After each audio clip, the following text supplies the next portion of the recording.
a young Englishman goes to a faraway island to be a weather watcher, but ends up having to protect the tall building from dangerous creatures living near the island's shore. The movie begins in September 1914. Finally, after a long trip, the young Englishman and his team reach the island, but no one is there to greet them. The young man is a weather scientist who is sent to replace another weather scientist, but there is no sign of anyone. Captain Axel goes with the young man to find the previous weather scientist and make sure he is safe.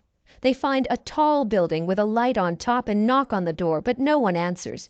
They open the door and finds only Gruner, who works with signals. When Captain Axel asks about the former weather scientist, Gruner says that the man they are looking for died from typhus. After they leave the tall building, the young man walks around the island.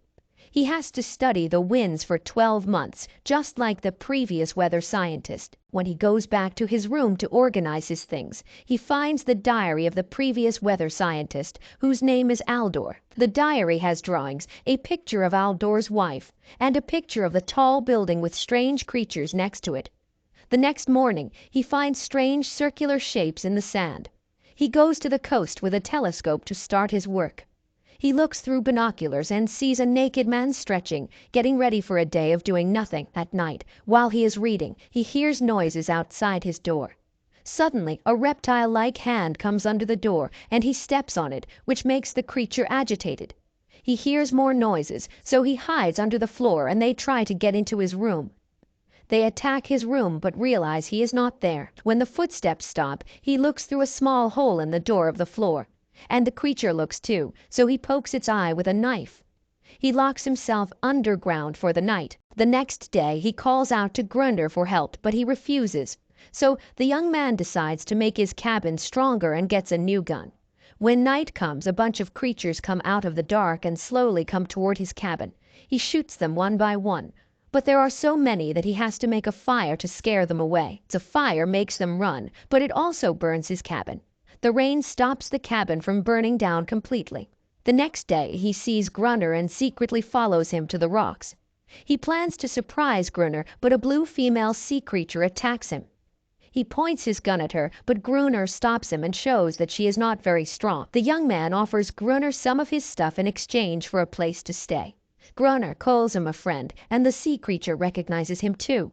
They go to Gruner's cabin to get supplies. The young man figures out that the last weather person did not die from the disease but from the sea creatures. Gruner says they need to go back to the lighthouse because it is getting dark, and the creatures might attack. They bring the supplies to the tall building. One morning the young man wakes up, and the female sea creature is licking his hand to help with his burns. He realizes he has been asleep for 2 days. Gruner helps him count their bullets. He tells the young man that the creature, who he calls Aeneas, is like a loyal dog to her master. Months go by, and the two men make a routine as the creatures attack every night, making them stay alert. Days are the same, and nights are getting longer, but they find comfort in nature. They live together with the young man getting water and Gruner taking care of their weapons. One day, the young man wonders if the creatures are coming back to the lighthouse to get Aeneas. Gruner just wants to get rid of the creatures. The young man goes back to his old, faded cabin to get his stuff. He thinks about how being alone has changed him, so he shaves his beard, hoping to look like his old self again. On his way back to the lighthouse, he sees a big whale skeleton and takes a piece of it. That night, the creatures do not attack, and they think that they use the break to get ready for the next attack. While walking around, the young man finds Aeneas and touches her cold skin. He starts to like this strange being and gives her the name Aeneas. But Gruner treats her like a servant. One evening, Gruner asks the young man to play chess. While they play, the young man talks about what he thinks about the sea creatures. Gruner gets upset and tells him to focus on the game. Suddenly, Gruner sees a creature behind the young man and points his gun at it. The sea monsters attack by surprise, and the two men go upstairs in the lighthouse to stay safe. They try to fight the monsters with their guns, but there are too many. Gruner gets bit on the foot and goes upstairs, locking himself in a room. They spend the night up there while the creatures try to reach them through the glass wall. Thinking this might be the end, Gruner sings a sad love song until the sun comes up and the monsters leave. That morning, Aeneas takes care of Gruner's hurt leg by licking the wound. Their chances of surviving are getting lower as they are running out of supplies, bullets, and hope. Later that day, the young man sees a ship far away while he explores. He rushes inside to get the flare gun, scared of being alone. Gruner stops the young man from firing the flare gun and holds him down. Aneris tries to protect the young man, which makes Gruner mad, and he walks out with a flare gun. Feeling frustrated, the young man yells at Gruner, saying he is scared of being left to fight the creatures by himself. Sometime later, the young man finds a way to show Aneris a boat made of bone, hoping she would understand. Aneris takes him to an old rowboat on the shore away from the lighthouse. At the lighthouse, the young man tells Gruner about the boat, but Gruner says a Portuguese man used it to escape a shipwreck and got killed by the creatures. He thinks there is dynamite on the ship, but he believes it is all wet. The young man thinks about going into the shipwreck with a special diving suit, but Gruner really does not like the idea. One afternoon, the young man paints the rowboat to make it work. He hears a distant howling and sees Aneris swimming nearby. As he takes off his clothes and approaches her, he is being careful, as if he is going to kiss her, but Gruner is watching. While the young man is reading a book, Gruner gives him a diving suit. He changed his mind after seeing what happened in the pool.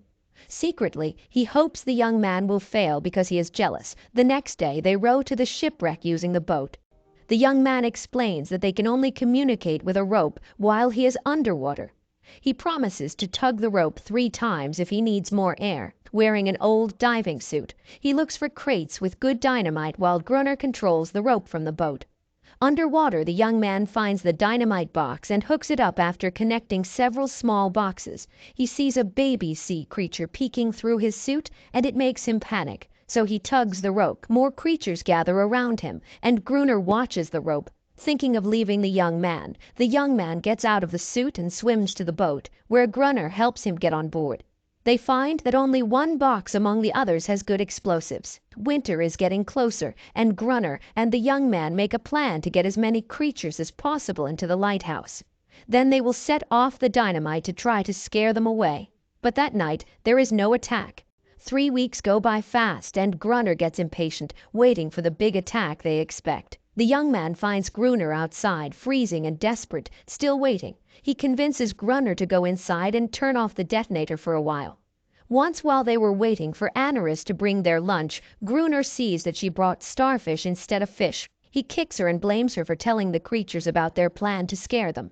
An angry Gruner grabs the young man's shirt and insists on leaving the door open to trick the creatures into coming inside for an attack. That night, the young man leaves the door open while keeping an eye out. Gruner goes to a high place getting ready to set off the explosives. They wait for a long time. Following the young man's idea, Gruner pulls Aneris next to him and makes her wail, thinking it will bring the creatures. Meanwhile, a sea creature attacks the young man at the main door. He gets away from them, but more creatures are coming. He hurries upstairs and tells Gruner that the creatures are inside the lighthouse.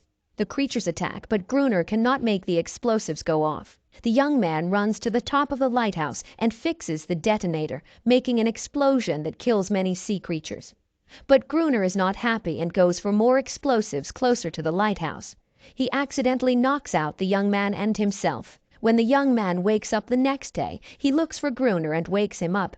Gruner starts singing a song, and the young man joins in. At the same time, there is a lot of chaos around the lighthouse as Gruner uses a spear to finish off a wounded sea creature on the beach. When the young man sees one of the dead creatures wearing a necklace, he thinks that these creatures might be more civilized than Gruner says. Gruner grabs the necklace and angrily throws it into the sea. While they are waiting for the next attack, the young man hears Aneris and other creatures mourning the loss of their species. Gruner tells the young man how he saved Aneris when she was just a baby, stuck in a net years ago. He thinks she owes him her life. Aneris disappears, but Gruner is sure she will come back, like she always does. The young man feels sorry for what they have done, but Gruner is still cold and does not show any remorse for the creature's death. One morning, the young man arranges stones in the sand and puts the carved bone in the middle, hoping someone will rescue them. Meanwhile, Gruner is still getting ready for an explosion to keep scaring away the creatures, but there is no attack that night. One day, while the young man fixes a mistake Gruner made while the old man is sleeping, he finds a wedding photo of Gruner with love, love, love written on the back. He realizes the woman in the picture is the same as the one in the diary. He figures out that Grunner used to be the weather official and that he is not entirely without kindness. So the young man erases his count of days, knowing that everything is forgotten, even the reason he came to work here. There is no work to do except stay alive. The young man takes the carved boat and leaves it behind as he goes away. He believes the new Gruner will take his place, thinking that this is what he was looking for.